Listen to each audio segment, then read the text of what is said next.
Okay, so context. What I see at the beginning is that he's saying that his tour with the FBI doesn't mean that he was with the FBI. It means that he was the NSA representative to the FBI customer contract.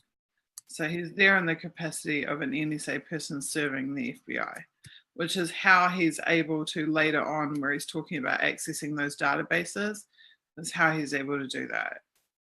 So this is definitely the money shot of the entire document.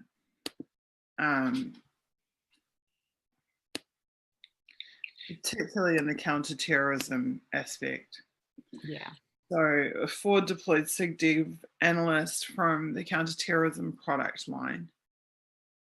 Each of these positions has allowed me to gain a big picture understanding of the link, and since 9/11, sometimes a blurry line between foreign intelligence and domestic law enforcement. I'm just going to copy that. Yeah, for sure. That is definitely the part that we need to talk about. The fact that they're openly admitting that they actually would describe it as a blurry line. Do you know who that reminds me of? That reminds me of Sean Henry from CrowdStrike. Definitely. Absolutely. The Sean Henry videos. In one of his keynote speeches, it might have been the DEF CON one, I'm not sure. He actually says, he openly says, my job at the FBI is to walk the line between the legal and the illegal. Wow. Well, that is really like, and he's talking about his own conduct and his operations. He's like, we need to walk that borderline between the legal and the legal, and that's that blurry, like where they say here the blurry line. That's what they're talking about. Yeah, and the fact that then you apply that to CrowdStrike, and just today we're seeing that they possibly faked malware on the DNC server. So I mean, yeah, the implications there are really chilling when you look at the effect. CrowdStrike to me is a group of blurry line FBI managers. Yeah, and yeah, exactly. Might well have been up for misconduct charges. What CrowdStrike represents data FBI, because the Sabu stuff was actually what they were doing was completely utterly illegal. They were hacking nation states. Well, it wasn't only illegal, it was so high stakes.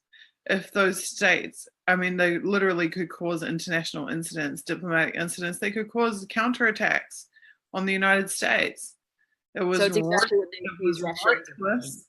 It was reckless and illegal what they were doing. Well, what I think CrowdStrike represents is, instead of them being retired or forced to, take early retirement or whatever, instead they went and started a private company to be able to do those types of illegal things under the cover of the legitimacy of being ex-FBI. Yeah, well, the thing is that, so we always hear, I'll just take this off for a second while I finish my little rant about CrowdStrike.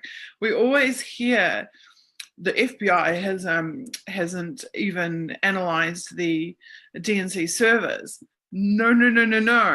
The FBI basically has, because all of CrowdStrike are FBI, but they aren't just FBI. They are bad rogue FBI. They are blurry line between legal and illegal FBI. So the fact that DNC gave it to dodgy ex-FBI instead of actual FBI is in itself even more incriminating. Yes. Because it was deliberately done. It was deliberately given to the FBI mafia as opposed to the actual FBI who are bound by constitutional and congressional policy and principles, et cetera, et cetera. Yeah, and Sean Henry's wife is still working with the DOJ, and she was involved in some really high profile cases, including the Bin Laden tapes and all of that. So there are some really, really interesting connections with that. And basically the way I see it is that CrowdStrike literally represents the nexus between corporations like Google or Alphabet and the way in which those corporations then interact with the FBI and with our intelligence community and with the really corrupt political establishment like the DNC, and the fact that Google, Alphabet, Eric Schmidt were so involved in Hillary's campaign, and then they're financing CrowdStrike, which is then claiming that Russia hacked the DNC. So there's this really interesting, and I think Assange's text, when Google met WikiLeaks, was really, really key in me understanding just how that interaction between Google and the deep state is so entangled and enmeshed. And then you see that reflected in CrowdStrike being financed by Google and Alphabet, but also employing these ex-FBI agents. Like it's just insane when you get down to the details of it. But anyway. You're absolutely right. And when Google met WikiLeaks was really instrumental in showing that they are effectively the same thing. Exactly. The government and the private sector, the so-called private sector, are essentially the same thing. So yeah, CrowdStrike and the FBI. CrowdStrike is the black ops of the FBI. It's the unaccountable wing. The black ops have been outsourced. And the very smart person who I mentioned in a previous episode had said that the reason that NSA defense and security is outsourced to the fucking Microsofts and Dells and Oracles of this world is because of the audit trails. Means that when the audit trails are in the private sector and not in the government sector, it completely changes the ballpark about what can be stored on those servers, what can be hidden, what can be done that is never known about and is never audited on the government side. So it's a deliberate thing. They're taking the trade-off deliberately. They're willing to expose, they're willing to take the risk exposure of being hacked and losing data to enable them to have the benefit of being able to hide what they actually are doing. And the fact that this military corporate commercial contracts. Because think about it, absolutely. If they have multi-million-dollar contracts with Microsoft and Microsoft says, oh, we found something funny in our audit, and the NSA says, oh, don't worry about that, then what's Microsoft going to say?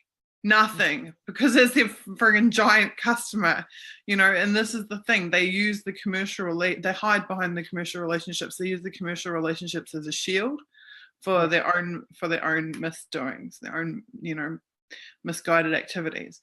And you see exactly the same thing between the DNC and CrowdStrike. Exactly. So you have the military, the corporations, and the politicians, all together. The relationship is used as a cover.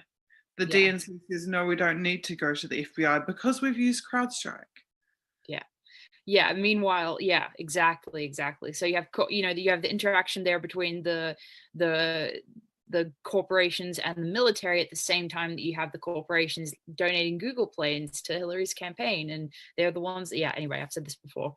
It's endless. And I mean, that's one example of the entire, it's like symbolic of the entire problem as it stands. And it's been this way for obviously a long time.